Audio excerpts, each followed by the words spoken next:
Welcome and thank you for your interest in learning more about the Gilman Scholarship.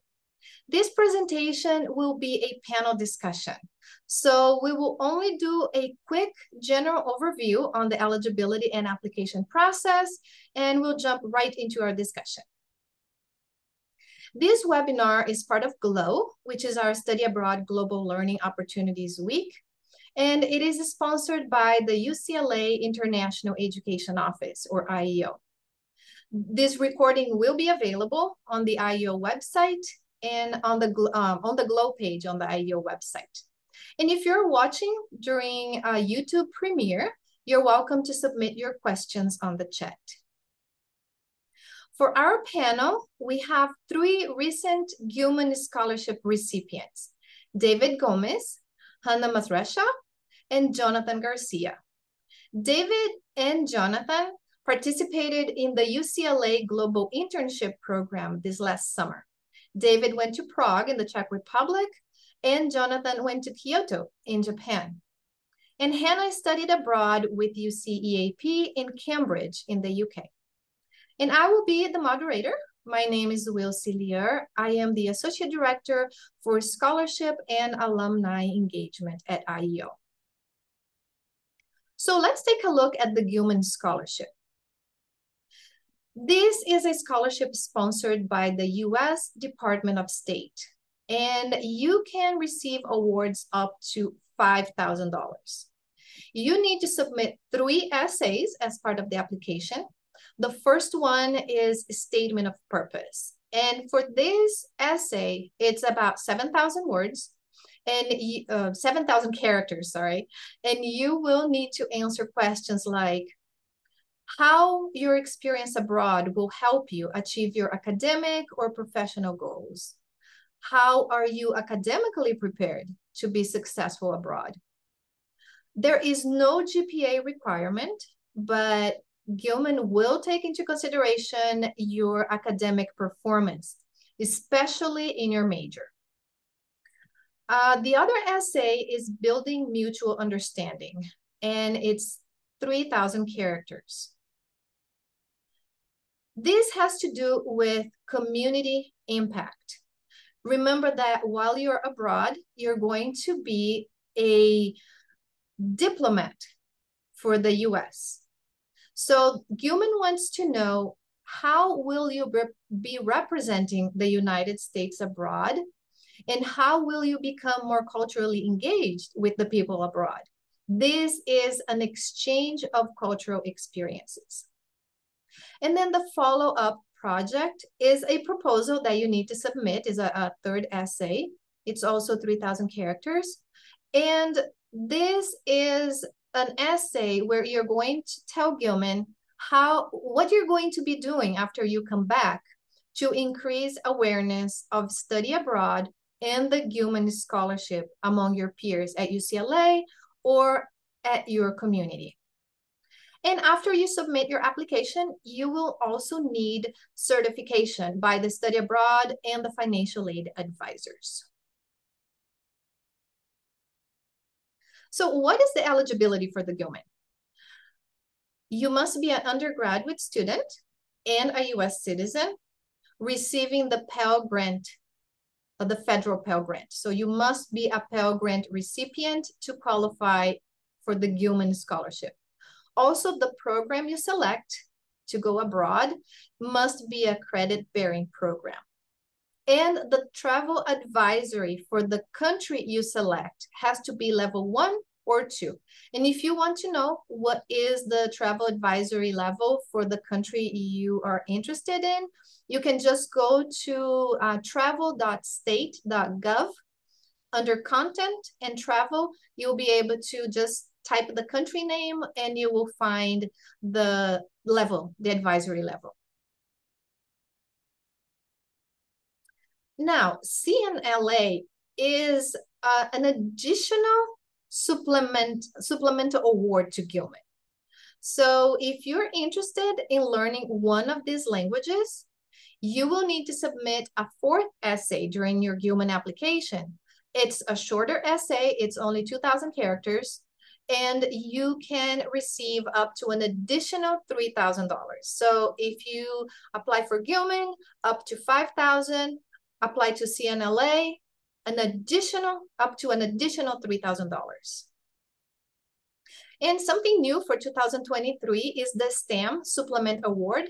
And this is for Gilman scholars conducting STEM-related research during the time they are studying abroad or doing internship abroad.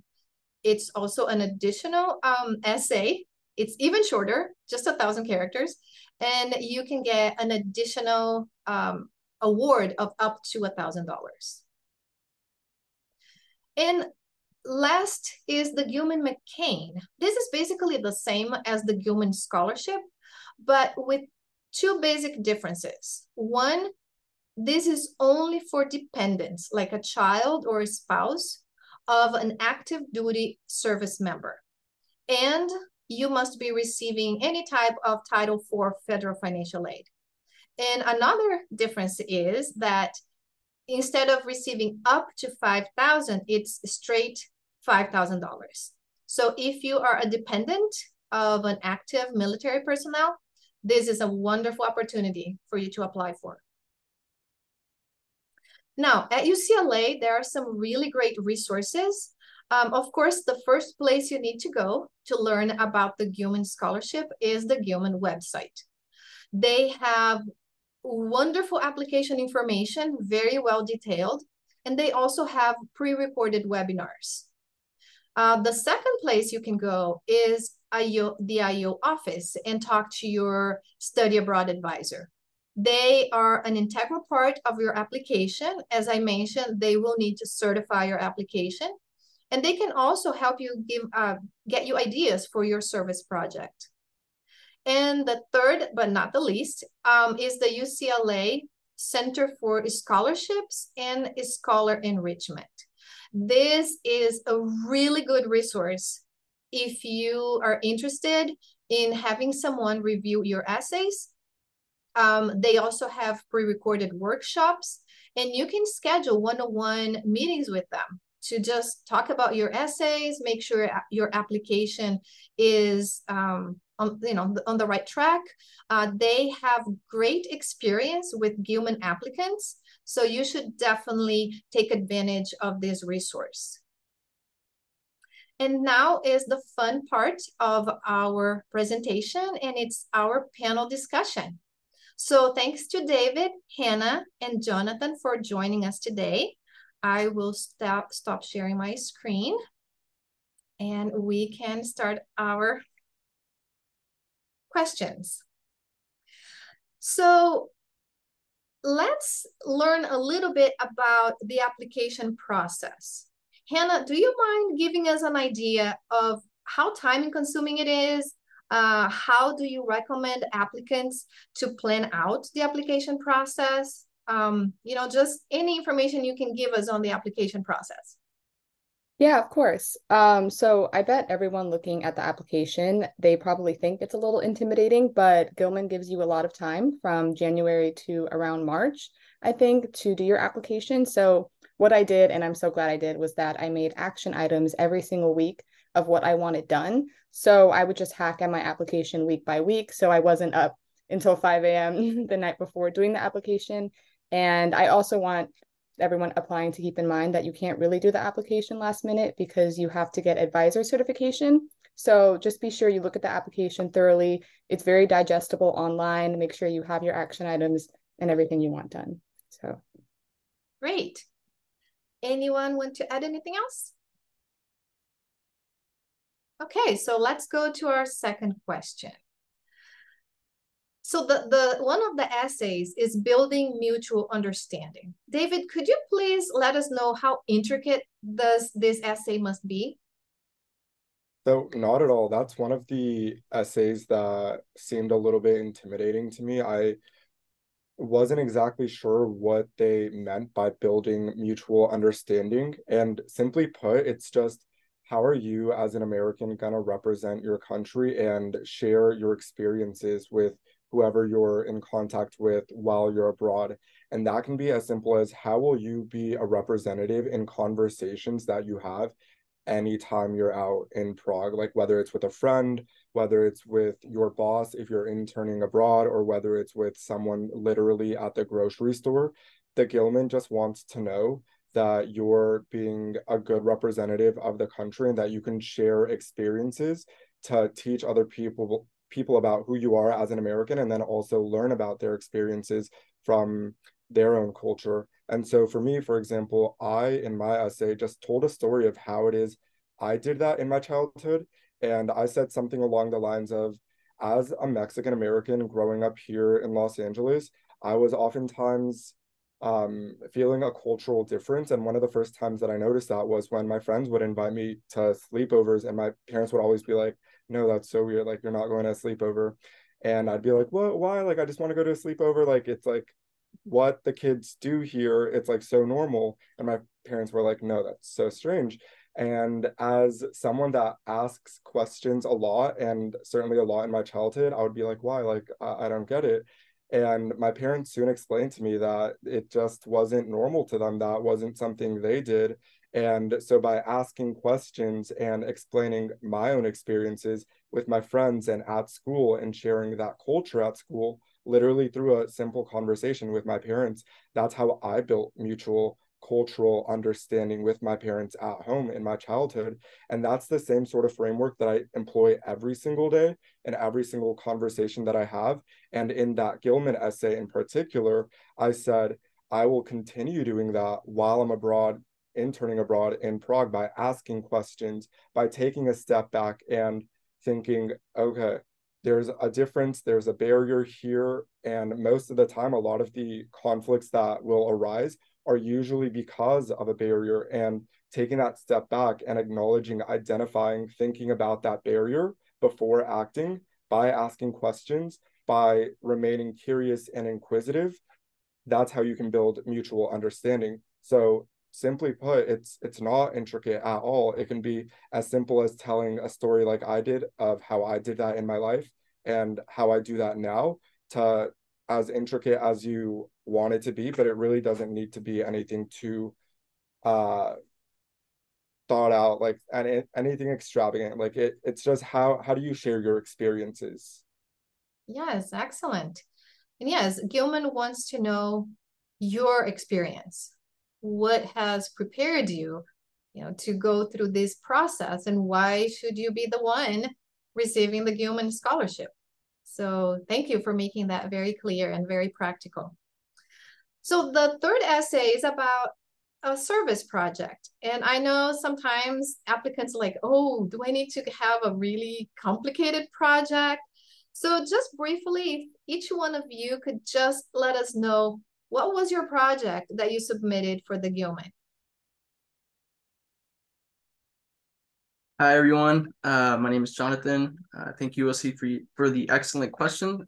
Regarding my project, I actually decided to pursue a collaboration between a club here at UCLA.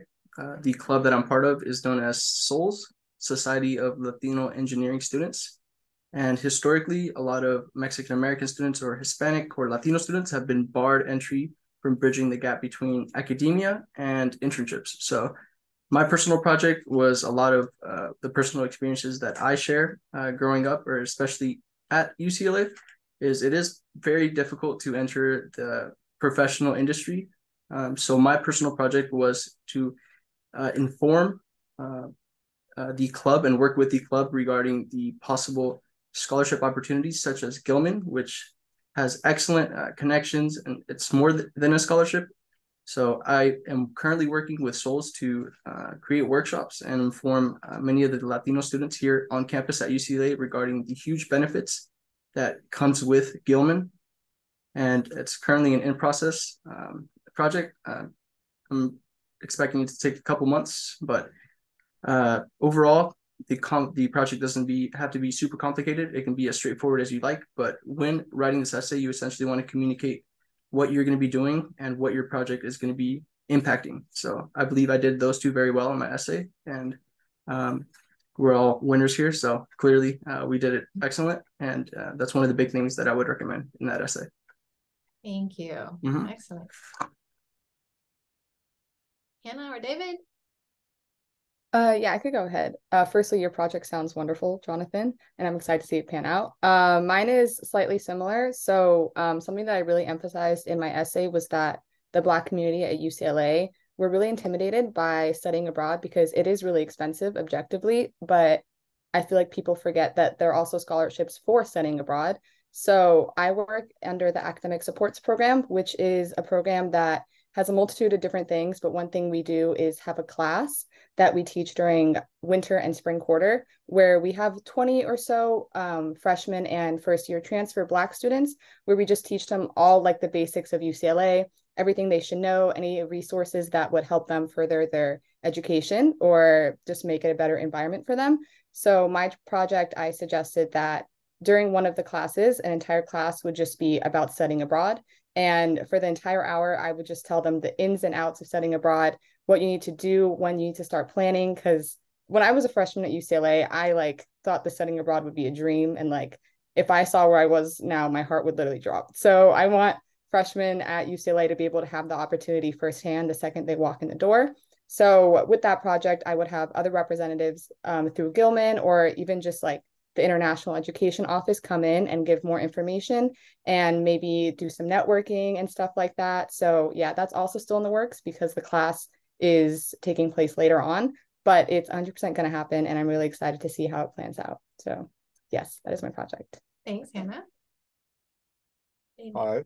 So I think both of your projects are really, really great and help bridge the gap between underrepresented communities at UCLA and having them access professional environments easier and like studying abroad in an easier manner. Because for me, like you, Hannah, I went into UCLA wanting to study or intern abroad like immediately, but I just didn't exactly know how to navigate that and didn't begin thinking about how to navigate that until much later when the opportunity was like right in front of me, like when I got an email saying like, hey, like you can study or intern abroad. And so on that note, I aim to do something really similar to you, Hannah, and my project was essentially to work with the International Education Office at UCLA and provide them a couple videos that I'll record that essentially just provide a step-by-step tutorial on how to successfully study or intern abroad, from conversations on financial planning, scholarship applications, to how to prepare yourself for coming back and hitting the ground running. Because for me, like during my internship, I like was so focused on the internship and not thinking about like coming back and like how that would be different than before I left for Prague. And so I think something that is also super useful or will be super useful is starting to think about how it is you can hit the ground running once you're back. And so the reason I wanted to do this was because I was really busy at the time that I was doing this Gilman application and just doing a bunch of different things, really involved in school with a bunch of classes, a bunch of internships outside of UCLA, and also working. So one of the things that was really a constraint for me was time and mobility. I was in so many different places at so many different times that even accessing something like a Gilman webinar in person or talking to someone about like how to write a successful essay in person at the scholarship office didn't always seem like super accessible because maybe I was busy being at work. So I didn't have the time to go to the office and talk to someone about how to write a successful scholarship essay. So my hope with my project is to bridge the gap between accessibility and these sort of opportunities so that wherever you are, whenever you're interested in learning about these sorts of opportunities, you can, either on your phone or on your laptop or whichever other device. This will just make things super accessible. Okay, excellent. Wow, I really enjoyed hearing about all the projects, and those are really, really great projects. Thanks for sharing those. So now let's talk a little bit about finances. Jonathan, can you share with us what kind of expenses does the Gilman scholarship what kind of expenses can the Gilman scholarship be used for? Yeah, that's another great question. So typically what Gilman is requiring you to spend your funds on, verifiable expenses, such as, for example, your program tuition fees, transcript fees, passport fees. All of those can typically be used. A common question that I've seen is, can I use it to pay for my flight? And the question to that is actually yes. There's a little more technicalities behind it, but if the flight qualifies with the Fly America Act, it is actually able to be used for an eligible expense. But Gilman doesn't want to see you use the scholarship for things such as personal travel, alcohol, personal items, and things that aren't directly related to the program. So what typically I recommend to students is, if it's not directly related to the program, you probably can't use Gilman to spend for that expense. But it is excellent because you can basically use for anything that is program related. That's exactly right. Nice. So let's suppose I am selected to receive the scholarship. How and when are the funds disbursed? Hannah, can you let me know if I were to be one of the awardees? Yeah, of course. So I found out in May. So I was due to leave to Cambridge in July. So it was cutting it close. I was like, oh my God, I have so many funds to pay for and stuff. But Gilman has a really easy step-by-step that they just want you to fill out. It's just documentation, just evidence of where you are for safety purposes, for health purposes. And it's cross-checked by the US government. And that takes just a few weeks to expedite. And once you do that simple process, the funds hit my account a few weeks after. So I think I got it around the end of June. So, which with much time to spare, it only took less than a month for the funds to hit my account. And it was really easy through Zelle transfer. It's not like picking up a check or anything like the olden days. It was really easy, really simple. So very efficient process. Perfect. Thanks for sharing. Now, I know that the Gilman Scholarship is not just about your financial, benefit to study abroad. There are some other opportunities that you can receive if you are a Gilman recipient. David, do you mind sharing some of those with us? Yeah, absolutely. So this one was a huge surprise for me. I was really wowed when I found out about this. So just 3 days after receiving my Gilman award notification, I got an email being offered a 3-day study trip through Brussels, Belgium, where we got to meet with the External Action, with Fulbright, the European Union Commission, the Parliament, and then we also got to meet with a bunch of other government officials over those 3 days, and it was fully covered. They booked your entire flight trip or your train if you're going to take the train. They also give you money to buy food while you're on the trip. They also have networking events during your trip.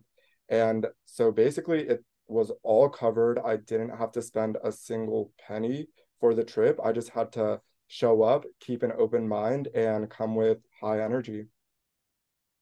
Great. So we are coming close to the end of our webinar. How has your experience been in the Gilman Scholars Network? And what are some of the benefits provided to Gilman alumni? Jonathan, do you mind sharing that with us? Yes, of course. So for me, the experience overall has been very excellent. I know that once we submit our project, we are actually able to be accepted into the alumni network. But as of right now, I'm looking at a lot of the available opportunities that come with being an alumni, and I can talk about those just in a minute. So for me, one of the biggest things, especially in the engineering field or in the STEM field, is, as I previously stated, is it is very difficult to enter the industry. So obtaining internships, graduating after college, if you're not able to obtain them during your undergraduate career, it can be exceedingly difficult to get into the industry. And one of the biggest benefits that I actually learned that comes with the Gilman Scholarship is NCE. What is NCE? This is non-competitive employment. So after you submit your application or your project, actually, you're able to apply for NCE through the Gilman network. And what this is essentially any federal agency. And for me, this is it makes me smile thinking about it, because it's a huge opportunity for me. So companies such as NASA or Department of Energy, as an environmental engineer, what that would essentially do is it makes me skip the interview process. And if there's an open position that matches my career and my related experience, it's exceedingly easy to get the job in comparison to exceedingly difficult after graduating. So that was another huge benefit that comes with being a Gilman Scholar. That's an excellent benefit. So it's not just the scholarship or a trip, an expected trip that you can receive, but also benefits when you are applying for a job. So that's really excellent.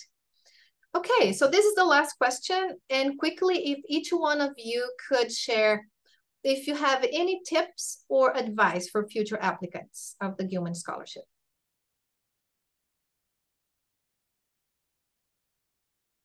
Hannah? Yeah, this is a quick one.